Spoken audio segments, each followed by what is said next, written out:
Hello, members of the committee. My name is Vikrant Reddy. I'm a policy analyst at the Texas Public Policy Foundation. And I know that my time is brief here today, so as Senator Whitmire cautioned, I won't provide everything for 100 cows, but just enough for 10 cows. I'll talk briefly about one of our primary criminal justice priorities in the upcoming session.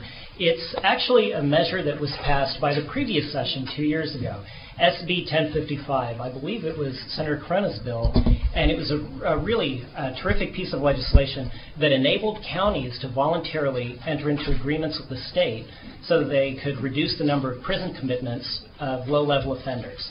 It was a performance incentive-driven program so that when the counties were able to demonstrate these reductions, they received a portion of the state savings. They had to demonstrate that they reduced commitments, that they lowered the rate at which probationers were committing new offenses, and they had to show that they were increasing the share of probationers who are current on victims' restitution payments. It really was a terrific provision, but it has not been given any authorization in the budget. And so that is one of our primary goals for this upcoming session, is to get the budget authorization. Now, as you probably remember, the portion of the projected savings that are tied to the commitment reduction are distributed to the counties up front, and then the performance-based portion gets distributed at the end of the fiscal year.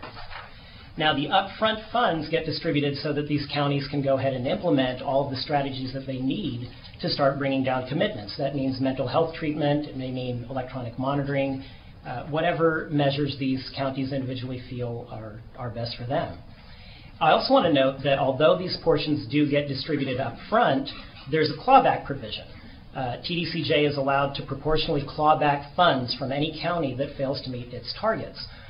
So the state does have this very important protection. But I should note that I think it's probably unlikely that the protection would even come into play, because the evidence that we have in Arizona, where a program like this was implemented in 2008, where youth programs like this were implemented in Illinois and Ohio, and even right here with our own youth commitment reduction program in Texas, these clawback provisions have never been needed because the counties have always met or even exceeded their goals.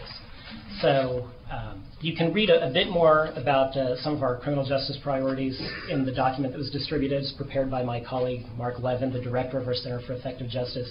But I'll wrap up my testimony explicitly on implementing 1055 with that. Thank you so much. I'm happy to answer any questions.